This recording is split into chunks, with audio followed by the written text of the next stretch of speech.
panelists before me have done my job a lot easier by covering the lot of technical and financial ground.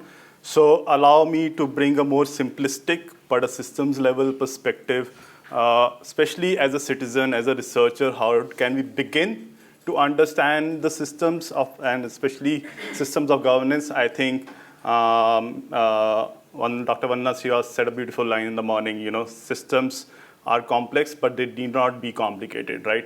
And I'll try to uncomplicate and unravel some of the systemic issues within the decarbonization journey. A few disclaimers. I am from Rajasthan. We look at more at grassroots issues. So my perspectives come from Rajasthan. They may have or lot of or less similarities with different states. But as we observe, there are major similarities across. Some institutions, some states might be doing better, some might be doing worse, right? These are my opinions, right, in how I understand and interpret systems. I have not included any data whatsoever. So it's a very, very basic presentation. I hope you really enjoy it, right? So to begin with, what are we decarbonizing, right? From an India perspective, we haven't really fully, manifested our electricity demand. Our per capita consumption is still fairly low. The industrial growth is still happening at a fairly high rate. Electrification across sectors, agriculture also, mechanization is fairly low compared to a lot of the developed countries. So unlike developed countries where demand has really reached a high level of potential and year-to-year growth is substantially flattened, right? We see a lot of variations. Also, so what we are decarbonizing now essentially is not today's electricity demand, but from a policy perspective, planning for decarbonizing future electricity demand. And the point I'm trying to make is between the developed and a developing country like India, you are making a shift from fossil fuels to clean energy sources and planning for that. Whereas in India, we still have to invest in a lot of the infrastructure to meet the demand, which may or may not be there in the future, right? So what do we know? Power sector works on a 10 years horizon. We need to plan for our transmission, our generation plans, including the environmental impact approvals, etc.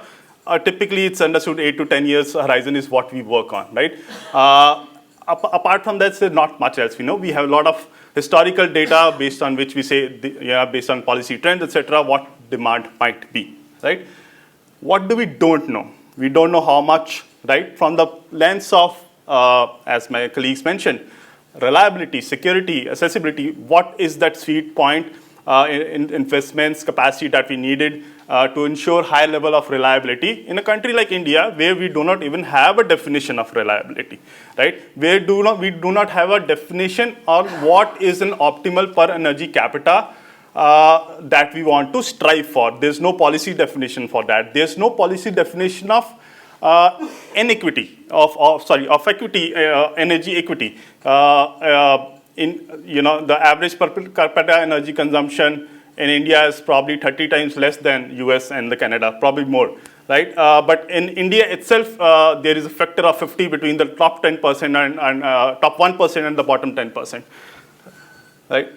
We don't fully understand the demand complexity well, and the increasing demand complexity with electrification, with the mobility coming in, and on the other side we have variable renewable energy which can't respond to the demand signals on its own. We have it. Solar power is there. When it's there, it can't ramp up down. We don't really, at least at the state levels, I don't think we have a really good understanding on what will be the viable tariff of the future from 10 years now. What is the tariff increase that we need to target? I don't see any of these discussions at the regulatory platform in Rajasthan and some of the other states that we observe. Of course, we can never be very sure about the technology disruptions. Nobody was talking about hydrogen 5 years below. Nobody was talking about energy storage 10 years back. So we are really, there are a lot of complexities, a lot of uncertainties that we need to plan for. It's important not just for decarbonization, it's also important for, social sustainability, economic growth, and many other things, right? What else are we decarbonizing? Are we also decarbonizing the inefficiencies, right? Rajasthan, last I checked, had reported technical losses of plus 18%, 3% above the regulatory norm. Global standards of technical losses are around 5 to 6%. Chandigarh Discom, Tata Power has sub 7% technical losses, if I'm not wrong. So are we also going to decarbonize the inefficiencies of our operations, not just in distribution, they are there in transmissions also, and planning in general. Are we also going to decarbonize the pilferage, right? And pilferage is theft not happening just in remote rural pockets of the country like it's usually said. A lot of theft actually happens in the industrial sector, right? A lot of leakages happens within the system itself. We are talking about smart grids, but within the systems, we don't have our basic metering. I'll talk about more later on. We don't understand the demand elasticity, the impact of policy, etc., on subsidies, cross-subsidy, right? In tariff design, if tariffs were to be higher, for example, it will become more viable for industries to invest in energy efficiency, invest in renewable energy as an alternative source. So and policy decisions have impact on this, right?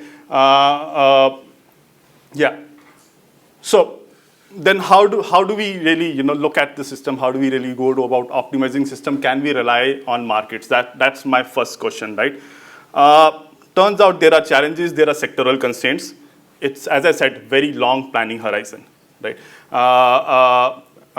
There is a certain need for assurance on the major investments. There's a need for assurance on return on investment, etc.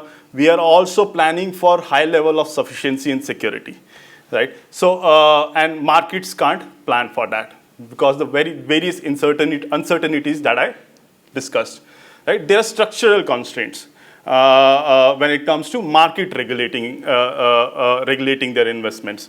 For instance, the sector is structured in a way for generation companies, for transmission companies particularly. Once they made their investment, they signed the PPAs, their return on investment is ensured for 25 years, right? There's a coal power plant, a renewable energy power plant. Do we need its power 10 years from now? Doesn't matter at all. They will still get their return on the investment, whether it is a private sector or public sector. That's the very structure of the sector itself. In that context, risks are concentrated just on distribution, right? Which are DISCOMs. So DISCOMs inherently manage a very complex network of distribution line, and they're consumer facing. There's social political complexity of that. But what they also carry and doesn't talked about often is also the demand risk, right? The risk of whatever the demand is going to there 10 years, 15 years now, the infrastructure investments that are going to be happening right now are being planned right now. In the long run, distribution companies and inherently us consumers are the only ones carrying that risk. As I said, generation companies, transmission companies, by the design of the sector, are very much assured of their return on investments. So what is the other option? Can institutions regulate the sector? Can institutions regulate transition? We look at capability, right? Are institutions capable to really engage in the energy transition process? At least at the state level, I don't really see this discussions happening on smart metering, on demand response, on energy storage. Most of our colleagues on the other side of the table don't even really fully understand these things beyond the jargon, right? For example, you just mentioned, the price of energy storage is going to, if I'm not wrong, 10 to 12 rupees per unit, right? Why does it matter? We should look at average price of the system and not just one investment, right? And understand it from the point. Let's look at it from a perspective of systems optimization. If I'm investing in a hotel which has, going to have a demand of 100 rooms, a peak demand of 100 rooms, and I plan for that, but my average demand is only about 30%. Once in a year, I hit the 100 rooms benchmark, right? But the capacity utilization of my system is very low, right? So if I'm smart businessman, I'll plan for a lower capital investment. So the systems optimization is better. my EMI will be lower, my returns will be better. In this case, my tariffs will be better if my system is more optimized, right? So what energy storage does is bring system level optimization capability, but our regulators, our policymakers are deeply entrenched in the per unit paradigm only, which is a capacity gap, I believe, right? And basic fundamental things like demand planning, as I said, demand risk is carried by discoms. Technically speaking, they should be planning their business for mitigating and understanding this demand risk. Do discoms do that? No. In the current scenario, there is an energy planning committee, at least within Rajasthan. I don't know what other structures in other states, which consists of bureaucrats, has no transparency. Their minutes are also not in public space. Takes decisions of billions of dollars of investments for the state without any public accountability, right? And again, going back, any investments that are certified to be made by this planning committee will assure return for the investor, whether it's public or private. And hence the autonomy goes down the bin, right? Same, transparency and accountability. This complex decision, what are we navigating? What are we planning for? What's the worst case scenario? What are the best case scenarios? We don't know anything about, nor these discussions are happening, and if these are happening, they're definitely not being made public, right? Coming down to how do we decarbonize, a lot has been discussed. Of course, renewable energy integration, most talk about, little less talk about efficiency, and within the efficiency, load is often most talked about. We really talk about system level efficiency. Do we have enough transmission line capacities on the distribution lines, transformers capacities, efficiencies of these parts themselves. Role of conservation in last 20 years I've grown up is really, nobody really cares about anymore. And of course, more complex are the non-wire alternatives, which include energy storage, or we've done some work with Tata Power DDL on demand response. These are terms that you can look on. I'll not spend too much time. But most importantly, one of the lowest hanging fruit, which does not require any infrastructure investment, where we have the resources with the software industry, is forecasting. Our industries, our institutions investing in building the forecasting capacity, especially given the complexity of the demand that is evolving, right? There are good things happening at the central level, and Prayas is definitely part of it, I am aware of, but nothing is really happening at the state level. Regulatory filings, we see demands which is based on CAGR basis, right? We see deviation every year. There are other nuances also which I don't have the privilege to discuss given the shortage of time. But this is something very, very basic that our institutions need to start investing in, both short-term forecasting and long-term forecasting, so that we can optimize our long-term investment planning and best utilize our existing assets.